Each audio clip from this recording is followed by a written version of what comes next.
And so we're back. Let's put aside the tense points of gender identity and performative personalities, and dive into the much goofier points of the afterlife and historical figures with Kamen Rider Ghost. Takeru's got 86 days left to gather the 15 icons and come back to life as we enter episode 15, Kuno! Ganko no Datsutsuo. Datshutsuo. That's a tricky word. Or, Suffering, the Obsessant Escape King. Our episode opens with a hellworm. Meanwhile, Takeru and the others are setting up a party for Kanon's full recovery from having been dead. They're doing so with an old takoyaki stall owner they used to go to as children. While the others enjoy rather Japanese humor, I know I shouldn't just disregard it like that, but stuff is hard to relate to when you're not from the culture. Takeru and Spectre are having icon worries. Spectre specifically is bummed by one of his icons, Houdini's, not reacting to him at all. Takeru suggests becoming friends with the icon, but Spectre, despite having seen his way work, thinks that's a childish way of thinking. We cut to Prince Daijob in the human world, who summons Javert. You know, between this scene and resummoning Kojiro 2 episodes ago, I'm starting to worry this show might turn rather cheap Gamma-wise. Daijob asks Javert about the icons, feeling that his brother is still hiding something from him, but gets nothing. After ordering Javert to follow his orders, he tries to rush off to kill Takeru and Spectre, but is kept in place by Daijob. Back with Takeru, today, Sage has gone full red Oni on us. Sage doesn't want to share what he knows about the Gamma world, but is then cornered by the gang.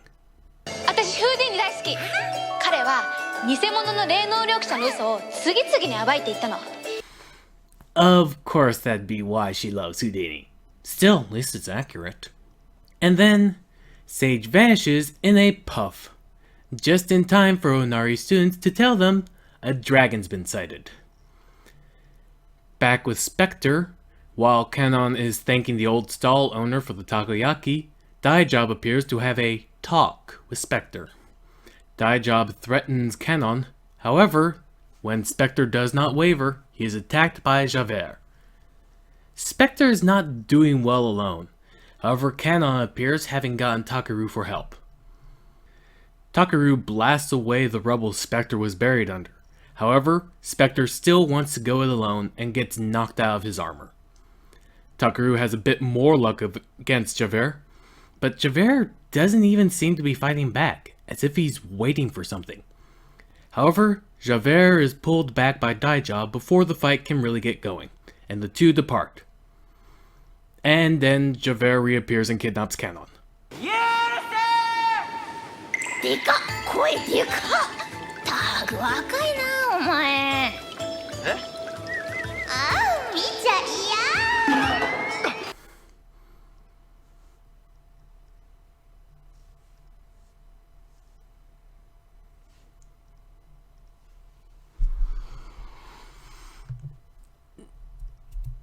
Next scene.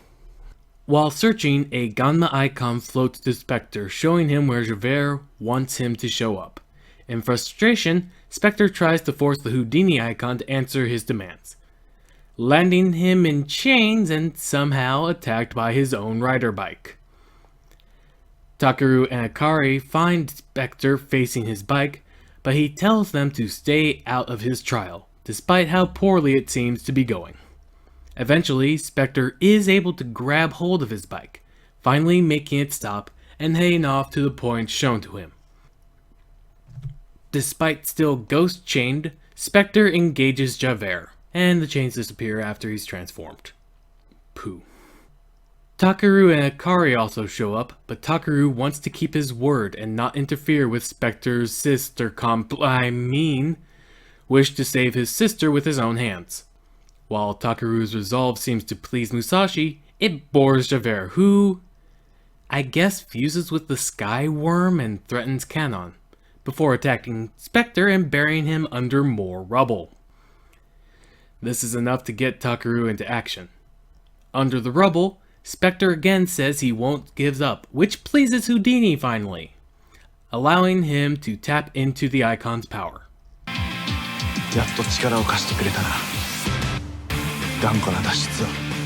Yeah, no kidding. What if anything did he do differently? Got beat up but this time with a handicap? So, get this. It turns out that when he activates the Houdini icon, it's his whole bike that turns into the ghost coat for the form. And now with this new power, he can fly, because Houdini makes split-in-half bike wheels hover engines. He leaves Kanon with Takaru.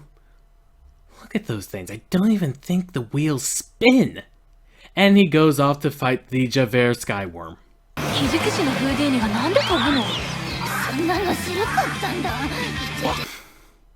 See, I run into this a lot, surprise surprise, in fiction. The moment where a writer or director seems to point out a flaw in the story, or very often in parodies point out the stupidity of a cliche before doing the cliche anyway. It's not clever. If you find yourself asking, but why? How does that work in your own story? You need to stop and take that moment out. If you just want it there because it's cool or you think it's funny, then don't bring up through one of your characters how it doesn't work in the story. Hell, you know what? With it being based on historical icons, here's a simple fix for Houdini flying. Make it Hattori Hanzo instead. And the image you use in the little book is Hanzo on one of those ninja kite things you see in some fiction. Yeah, one of those things. Sure, those can't fly magically by themselves under their own power, but it would make more sense. And a lot of ninja skills are effectively illusions and misdirections, so you wouldn't have to change all that much ability-wise. And it'd be more suited for combat. Sure, you'd have another Japanese hero, and on top of that, another ninja, but it would make more sense! So, Spectre is caught by the Skyworm, but he ninja vanishes back onto his hover kite, catching the Skyworm in sickle chains before performing a drill kick so far into it that it hits the Javert deep inside it, which apparently makes Javert feel alive. See how easy it is to replace everything if it was just a ninja? And then the Skyworm explodes. Javert's gonna come back again, isn't he? The two friends finally have a meaning-filled handshake, and the girls giggle at the silly men while Daijab watches from afar. And so our episode ends first with me asking again, where do those two live? Then Takaru being dragged inside the Musashi icon so the two can finally speak face to face.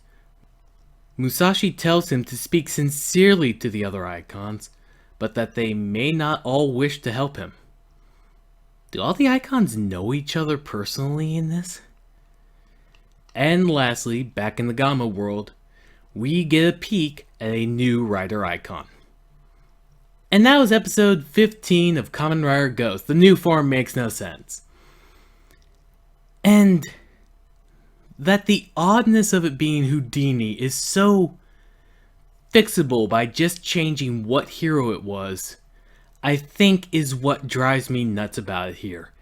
And if Hanzo's already taken for another icon, or heaven forbid a Ganma later on, there are plenty of other ninjas. If they're just fictional, why not just assume they were real, just like you did with Robin Hood already? Well, anywho, thank you for sitting through this episode with me. Be sure to come in next week as we struggle against YouTube's copyright strike madness continues and Toei's refusal of fair use. And as always, stay safe.